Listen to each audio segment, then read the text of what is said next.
Welcome to this explainer. Today, we're diving straight into the rapidly evolving military and geopolitical escalation between the US and Iran. We're looking at a highly complex situation that spans all the way from direct military engagements to deep strategic economic warfare. To really wrap our heads around this, here's our roadmap for today. We'll quickly cover the initial wave of airstrikes, the clash over the strait, the introduction of sea drones, economic warfare, and finally, protecting the president. Let's get right to it. Section 1. The wave of airstrikes. Let's start by looking right at the immediate kinetic military action unfolding in the Middle East as we speak. According to recent U.S. Central Command footage highlighted in the broadcast, we've seen a truly massive wave of strikes. Over the weekend alone, American forces hit over 300 regime targets. 300! It's a staggering number, right? And it really sets the scale for this current escalation. Now, if you look closely at what was actually hit, the U.S. response was heavily focused on degrading very specific military infrastructure. We're talking missile and drone sites, naval assets, and ammunition depots. President Trump stated that they hit them hard, specifically noting that anti-aircraft capabilities and equipment have been largely, decimated. And this wasn't just a one-and-done situation. Reports indicate that the U.S. has carried out 4 distinct rounds of strikes inside Iran since Tuesday alone. So we're looking at a sustained campaign here, designed to directly address the ongoing regional friction. All right, Section 2, clash over the strait. All of this kinetic action builds into a fierce strategic battle over one of the absolute most critical maritime choke points in the world, the Strait of Hormuz. To put the strategic importance into perspective, 20% of all global cargo ships rely on this exact waterway, a full fifth of global shipping. That is exactly why control of the strait is a major focal point of this conflict. U.S. leadership actually points out that other wealthy nations rely heavily on this route too, suggesting the U.S. should maybe even be reimbursed for acting as the sort of guardian of the strait. Because of those high stakes, we are seeing a really stark contrast in rhetoric from both sides. On one hand, President Trump asserts the waterway is, quote, open and it will remain open with or without Iran. But on the flip side, Iranian armed forces have threatened forceful action against what they term the invading and pirate U.S. military, basically stating they will not allow the U.S. to interfere in how the strait is managed. But this isn't just tough talk. This rhetoric is translating into real-world consequences. Commentators in the broadcast, who attribute Iran's aggressive actions to radical Islamic terrorists, point out that this tension has already resulted in 4 civilian commerce ships being struck since Tuesday. Military analyst Matthew Buckley highlighted the real human toll here. He reminded us that these aren't just empty, inanimate ships out on the water. They are crewed by innocent civilians from all over the globe who are being targeted and, tragically, sometimes killed. Moving on to Section 3, sea drones enter the chat. If we zoom out and look at the military technology at play, this conflict is rapidly opening up a brand new chapter in modern warfare. Just look at this official statement from CENTCOM.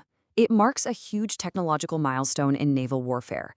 For the very first time in U.S. history, sea drones were actively used to attack an enemy. We are literally watching the evolution of modern combat unfold in real time right before our eyes. So what did they hit? These newly deployed one-way attack drones, which are reportedly manufactured by a company based down in the Texas, Louisiana area, successfully hit 3 major naval targets. They struck a port, a ship repair facility, and even a submarine.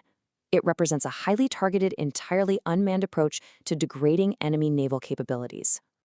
But, as you'd expect, the adversary is adapting too. Military analyst Matthew Buckley notes that Iranian forces are reportedly using any operational downtime not to seek a ceasefire, but to rearm. And they aren't doing it alone. Reports suggest they are acquiring equipment and advanced targeting data from global powers like Russia and China, potentially to strike allied headquarters in places like Bahrain, Kuwait, or Saudi Arabia. This brings us to Section 4, economic warfare and global flanks. Because beyond kinetic strikes and drones, this conflict is rapidly expanding into global economic strategies and secondary geographic fronts. A key economic tactic currently in play is what President Trump explicitly framed as reinstating the Iranian blockade. Now, this is a highly specific strategy. It's designed to stop only Iran's ships or its customers from entering or leaving, which obviously hits their economy directly. Meanwhile, it attempts to maintain global trade by allowing fair and open use of the strait for all other countries. It's a calculated economic squeeze. But to understand the true global ripple effects of these tensions, we actually have to look a lot closer to home, just 90 miles off the coast of Key West, Florida, to be exact. Security experts in the broadcast are issuing warnings about a potential secondary flank right in our backyard, Cuba. There are reports of hundreds of drones stationed dangerously close to U.S. soil. Now, this is particularly alarming because of its proximity to critical infrastructure, like CENTCOM and the Homestead Air Reserve Base. Furthermore, analysts suggest that adversarial global powers, again like Russia and China, would love absolutely nothing more than to enable this Cuban flank to distract and put pressure on the United States. Okay, our final section, Section 5, Protecting the President. We're zooming out to the ultimate domestic security ripple effect stemming from these intense international tensions. When Fox News asked about a reported Iranian assassination plot against President Trump, the Secret Service provided this neutral but incredibly firm response. They stated their most important responsibility is safeguarding protectees, noting that they, quote, consume information on a global level to effectively execute our global operations. It's a stark reminder that geopolitical friction abroad directly impacts security measures right here at home. And adding to this incredibly high-stakes security environment are some recent media leaks.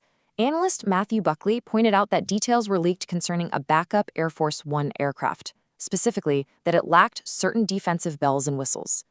Broadcasting operational vulnerabilities like this in the media dramatically complicates the already difficult job of protecting a president who is reportedly a high-value target for foreign adversaries. As we conclude this explainer, I want to leave you with a final thought to mull over. We've looked at everything from massive airstrikes and historic sea drone deployments to targeted economic blockades and even domestic assassination plots. So how will these converging, rapidly evolving tools of warfare permanently reshape the future of global trade and our own domestic security? It's absolutely a critical question to consider as we watch history unfold.